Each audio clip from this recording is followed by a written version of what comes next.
हरिओम प्रिय दर्शकों, यदि आपकी मीन राशि या मीन लग्न है तो इस वीडियो को पूरे ध्यान से देखिएगा, समझिएगा। इस वीडियो में हम समझने वाले हैं, जैसे कि आपने थंबनेल में पढ़ा, ब्रह्मांड में जो बहुत बड़ी हलचल होने जा रही है ये क्या है, और जो ग्रहों का असली खेल शुरू होने वाला है ये कैसे और क्यों होने वाला है, और इसका प्रभाव आपके जीवन में क्या पड़ेगा, जिससे सब हम विस्तार से समझेंगे और उपाय भी जानेंगे। तो वीडियो के लास्ट तक बने रहिए, क्योंकि ये अगस्त महीने के पूरे महीने के आपके नवग्रहों का आपके ऊपर क्या प्रभाव पड़ेगा इसे हम समझेंगे। ये मासिक राशिफल है अगस्त महीने का। तो क्योंकि ये समझना बहुत जरूरी इसलिए हो जाता है कि जब आप अलग अलग ग्रहों की स्थितियों को देखते हैं, फलादेश सुनते हैं कि आज मंगल का परिवर्तन हुआ तो शुक्र का परिवर्तन हुआ तो बुध का परिवर्तन हुआ, तो कोई अच्छा प्रभाव दे रहा तो कोई बुरा प्रभाव दे रहा, इसमें कन्फ्यूजन कहीं ना कहीं हो जाता है। इसलिए हम जब एक साथ इसमें समझेंगे तो काफ़ी ज़्यादा क्लियर तरीके से बातें समझ में आएंगी। आइए समझते हैं सबसे पहले ग्रह स्थितियों को। तो सूर्य की बात करें तो सूर्य 16 अगस्त को अपना राशि परिवर्तन करेंगे और अपनी ही राशि सिंह राशि में गोचर करना प्रारंभ करेंगे। और चंद्रमा की स्थिति तो हमेशा बदलती ही रहती है, सवा 2 दिन में आपको पता ही है। और मंगल की बात करें तो मंगल 26 अगस्त को अपना राशि परिवर्तन करेंगे और ये बुध की राशि मिथुन राशि में गोचर करना प्रारंभ करेंगे।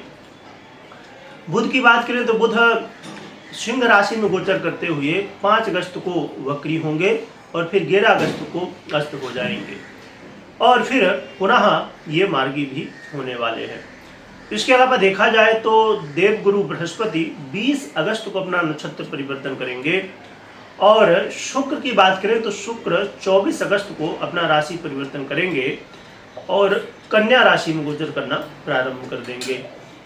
कन्या राशि की नीच की राशि है।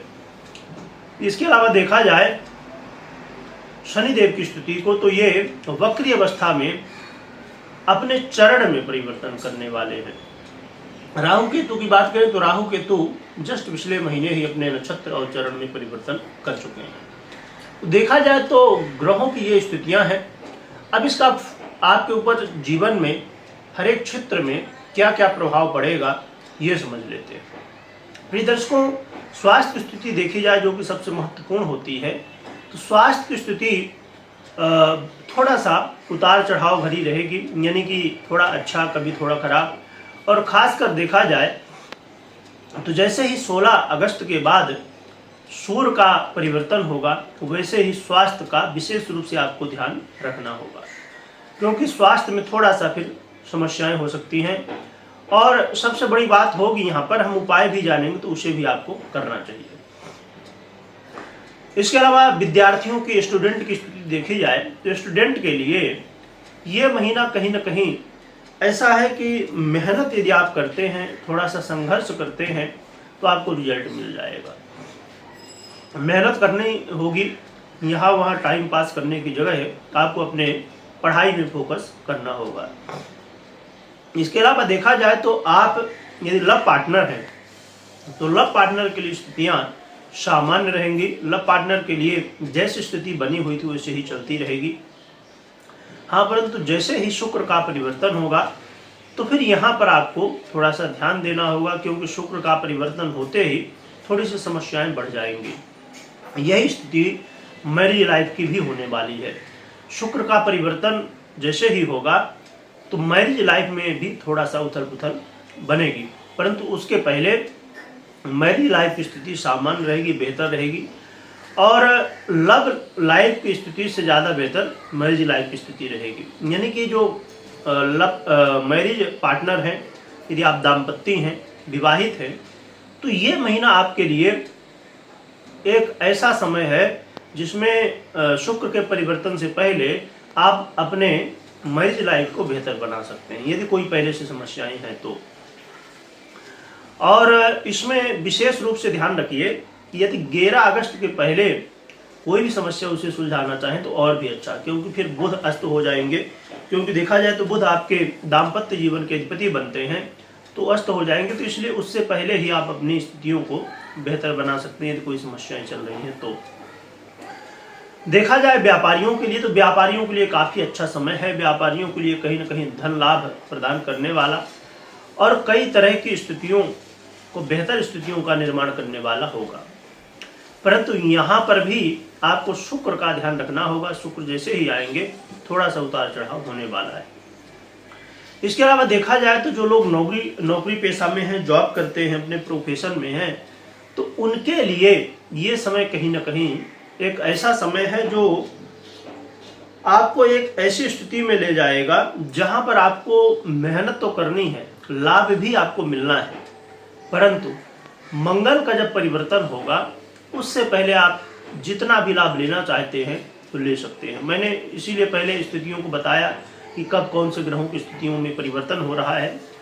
तो यदि आप ध्यान रखते हैं, यानी जैसे मंगल की हम बात करें तो 26 अगस्त को ये परिवर्तन करेंगे, तो 26 अगस्त के पहले ही अपनी जो भी काम है करियर से संबंधित उन्हें आप कर सकते हैं, क्योंकि 26 के बाद जैसे ही मंगल यहाँ आ जाएंगे तो यहाँ पर होने वाला क्या है कि आपके अंदर क्रोध, आपके अंदर जल्दबाजी, तो जिसकी वजह से आप जल्दबाजी में कोई काम कर रहे हैं वो बिगड़ जाए, या आपको किसी वजह से गुस्सा आ गया आपने अपने बॉस को, या जो आपके लोग काम करते हैं, ग्राहक हैं, तो आपकी क्रोध की वजह से कई तरह की समस्याएं हो सकती हैं। इसलिए आपको इस समय 26 के बाद विशेष रूप से ध्यान रखना होगा कि क्रोध करने से बचें और जल्दबाजी करने से बचें। कोई भी निर्णय ले रहे हैं तो बहुत सोच समझ के लिए, ये लास्ट में हफ्ते में 26 के बाद तो आपके लिए स्थितियां बेहतर बनाई जा सकती हैं, जो कि प्रभाव जो है तो वो दिखेगा, परंतु यदि आप संभालते हैं, इन सिचुएशन को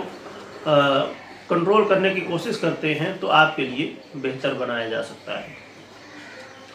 तो आप अपनी जन्म कुंडली में एक बार अवश्य, जो नए दर्शक हैं उनके लिए बता दूं, क्योंकि पुराने दर्शक हैं तो मैं हमेशा बताता ही रहता हूं कि अपनी जन्म कुंडली में अवश्य चेक करिएगा सभी ग्रहों को, क्योंकि ये मासिक राशिफल है तो सभी ग्रहों की हमने चर्चा की है।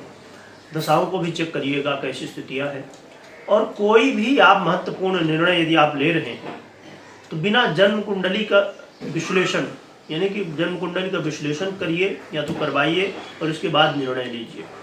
अब कुछ लोगों के मन में एक ये प्रश्न उठ सकता, हम अभी उपाय की बात करेंगे, कुछ लोगों के मन में एक ये प्रश्न उठ सकता है कि जैसे मैं हमेशा कहता हूं कि जन्म कुंडली चेक करें, तो अब समझिए कि 2-4 दिन में कोई स्थिति में परिवर्तन हुआ तो आपने चेक कराया था फिर कराएंगे, ऐसा नहीं है।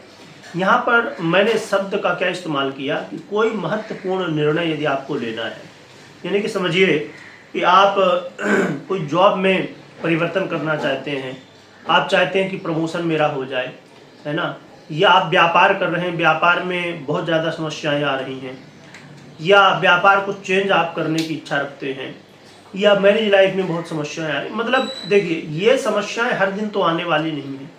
यदि समस्या किसी के जीवन में चल रही तो कभी समस्या आती है, हर दिन तो आती नहीं।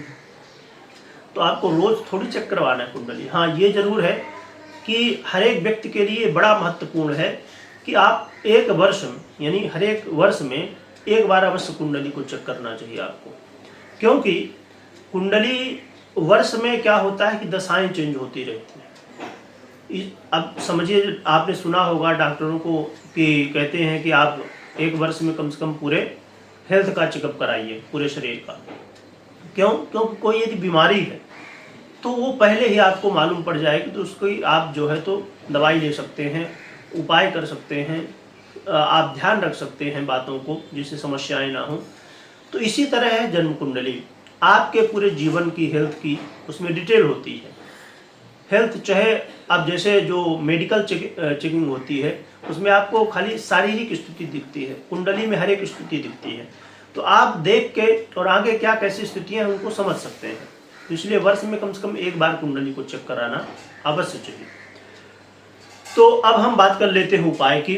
तो उपाय के रूप में सबसे महत्वपूर्ण ये है कि आप भगवान सूर्य को अर्घ्य दें नित्य प्रति, और अर्घ्य देने की विधि आप लोगों को पता ही होगी, और नहीं पता तो मैं बता दूं कि अर्घ्य देने के लिए तांब का लोटा हो तो बहुत बढ़िया, नहीं तो जो भी लोटा हो, खाली प्लास्टिक का लोटा नहीं यूज करना, उसमें थोड़ा सा रोली डालना है, थोड़ा सा चावल डाल लेना है, यदि लाल पुष्प मिल जाए तो वो डाल लेना है। इतना डाल के 3 बार अर्घ्य दे सकते हैं, ऐसी जगह में दे जहाँ किसी का पैर ना पड़े। तो अर्घ दें और साथ में नित्य प्रति कोशिश करें, आप प्रयास करें कि जितना संभव हो सके तो भगवान नारायण और माता लक्ष्मी की आराधना करें, तो इससे काफ़ी ज़्यादा आपके लिए लाभदायक होगा। कमेंट में जय लक्ष्मी नारायण लिखिएगा और लिखने के साथ खूब स्मरण करिएगा। वीडियो देखने के लिए बहुत बहुत धन्यवाद।